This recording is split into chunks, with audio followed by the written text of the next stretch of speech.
ಚಿತ್ರದುರ್ಗದ ರೇಣುಕಾಸ್ವಾಮಿ ಕೊಲೆ ಪ್ರಕರಣದಲ್ಲಿ ಕೇಸ್ ಎದುರಿಸ್ತಾ ಇರತಕ್ಕಂಥ ಕಾನೂನು ಹೋರಾಟದಲ್ಲಿ ತೊಡಗಿರುವ ನಟ ದರ್ಶನ್ಗೆ ಮತ್ತೊಮ್ಮೆ ಭಾರಿ ಹಿನ್ನಡೆಯಾಗಿದೆ. ಬೆಂಗಳೂರಿನ ಪರಪ್ಪನ ಅಗ್ರಹಾರ ಜೈಲಿನಲ್ಲಿ ಆರೋಪಿ ದರ್ಶನ್ಗೆ ಅಲ್ಲೇ ಇರಲಿಕ್ಕೆ ಹಿಡಿದೆ 1 ವರ್ಷ ಸುಪ್ರೀಂ ಕೋರ್ಟ್ ಜಾಮೀನು ನೀಡೋಕ್ಕೆ ನಿರಾಕರಿಸಿದೆ.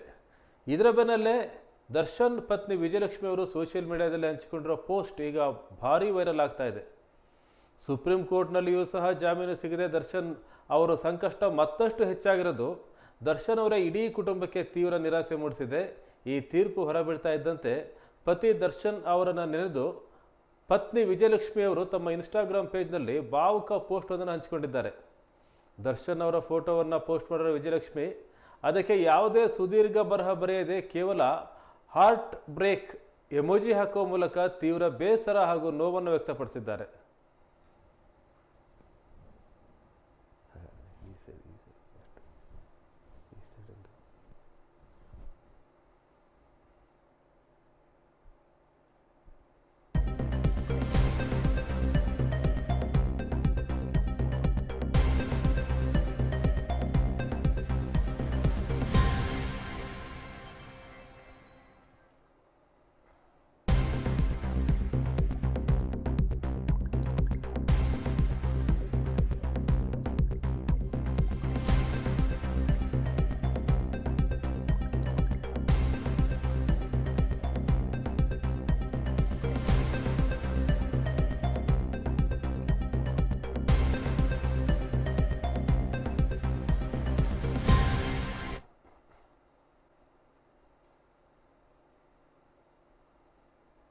ದರ್ಶನ್ ಅವರಿಗೆ ಜಾಮೀನು ಸಿಕ್ಕಿಲ್ಲ.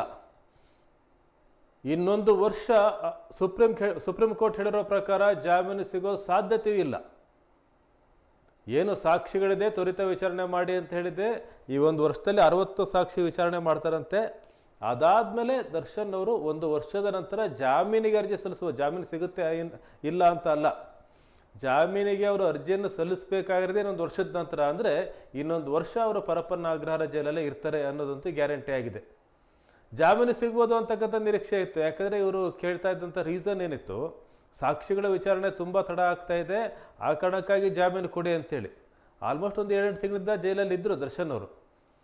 10 ಸಾಕ್ಷಿಗಳು ಮಾತ್ರ ವಿಚಾರಣೆ ಆಗಿದೆ. ಸರಿಸುಮಾರು ಒಂದು 200ಕ್ಕೂ ಹೆಚ್ಚು ಸಾಕ್ಷಿಗಳಿದ್ದಾವೆ. ಹಾಗಾಗಿ ಎಲ್ಲ ಸಾಕ್ಷಿಗಳ ವಿಚಾರಣೆ ಮುಗಿದು ಆಮೇಲೆ ವಾದ ವಿವಾದ ಆಗಿ ತೀರ್ಪು ಬರೋದಕ್ಕೆ ತುಂಬ ಟೈಮ್ ಆಗುತ್ತೆ. ಅಲ್ಲಿವರೆಗೂ ಜೈಲಲ್ಲೇ ಇದ್ದರೆ ಈ ಥರ ಬೇರೆ ಬೇರೆ ಕೇಸ್ಗಳಲ್ಲಿ ಜಾಮೀನು ಸಿಕ್ಕಿದೆ. ಹಾಗಾಗಿ ಆ ರೀಸನ್ ಮೇಲೆ ದರ್ಶನ್ ಅವರು ಜಾಮೀನಿಗೆ ಅರ್ಜಿ ಸಲ್ಲಿಸಿದರು. ಆದರೆ ಸುಪ್ರೀಂ ಕೋರ್ಟ್ ಇನ್ನೊಂದು ವರ್ಷ ಜಾಮೀನು ಕೊಡಲ್ಲ ಅಂತ ಹೇಳ್ಬಿಟ್ಟಿದೆ. ಜಾಮೀನು ಕೊಡಲ್ಲ ಅಂತ ನೇರವಾಗಿ ಹೇಳಿಲ್ಲ, ಇನ್ನೊಂದು ವರ್ಷ ನೀವು ಜಾಮೀನಿಗೆ ಅರ್ಜಿ ಹಾಕಲೇಬೇಡಿ ಅಂತ. ಈಗ ಏನು ಸಾಕ್ಷಿಗಳಿದೆ ಅದರಲ್ಲಿ 60 ಸಾಕ್ಷಿಗಳು ವಿಚಾರಣೆ ಆಗಲಿ, ಆಮೇಲೆ ಜಾಮೀನು ಅರ್ಜಿ ಹಾಕಿ ವಿಚಾರಣೆ ಮಾಡಿ ನೋಡೋಣ. ಅದು ಇಲ್ಲಲ್ಲ, ನೀವು ಸುಪ್ರೀಂ ಕೋರ್ಟಿಗೆ ಹಾಕಬೇಡಿ, ನೀವು ಮೂಲ ಕೇಸ್ ಏನು ನಡೀತಾ ಇದೆ ಬೆಂಗಳೂರಲ್ಲಿ ಆ ಕೋರ್ಟಲ್ಲಿ ಅರ್ಜಿ ಹಾಕಿ ಅಂತೇಳಿ ಸುಪ್ರೀಂ ಕೋರ್ಟ್ ಹೇಳಿದೆ. ಇದರಿಂದ ಬೇಸರ ಆಗಿರೋದು ದರ್ಶನ್ ಅವರ ಕುಟುಂಬಕ್ಕೆ. ಹೊರಗೆ ಬರ್ತಾರೆ ಅಂತ ಅಂದ್ಕೊಂಡಿದ್ರು, ಜಾಮೀನು ಸಿಗಬಹುದು ಅನ್ನೋ ನಿರೀಕ್ಷೆ ಇತ್ತು.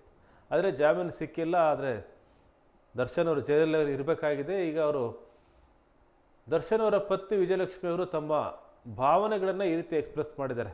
ದರ್ಶನ್ ಅವರ ಒಂದು ಫೋಟೋ, ಒಂದು ಬ್ಲ್ಯಾಕ್ ಆ್ಯಂಡ್ ವೈಟ್ ಫೋಟೋ, ಭಾಳ ಸುಂದರವಾದ ಫೋಟೋ ಹಾಕಿ ಒಂದು ಬ್ರೋಕನ್ ಹಾರ್ಟ್ನ ಒಂದು ಎಮೋಜಿ ಹಾಕಿದ್ದಾರೆ ಅಲ್ಲಿ. ಮತ್ತು ಬೇರೆ ಏನೂ ಬರಲಿಕ್ಕೆ ಹೋಗಿಲ್ಲ ಅವರು. ಎಷ್ಟಂದರೂ ಅವರಿಗೆ ಗಂಡನೇ, ಅಪ್ಪನಿಗೆ ಮಗನೇ, ಅವ್ರ ಕುಟುಂಬನೇ. ನ್ಯಾಯಾಲಯದ ದೃಷ್ಟಿಯಲ್ಲಿ ಆರೋಪಿ ಆಗಿರ್ಬೋದು, ಆದರೆ ಅವರ ಕುಟುಂಬದ ದೃಷ್ಟಿಯಲ್ಲಿ ಅವ್ರು ನೋಡೋ ರೀತಿಯೇ ಬೇರೆ ಇರುತ್ತೆ. ಅದೇ ರೀತಿ ಎಕ್ಸ್ಪ್ರೆಸ್ ಆಗಿರುತ್ತೆ.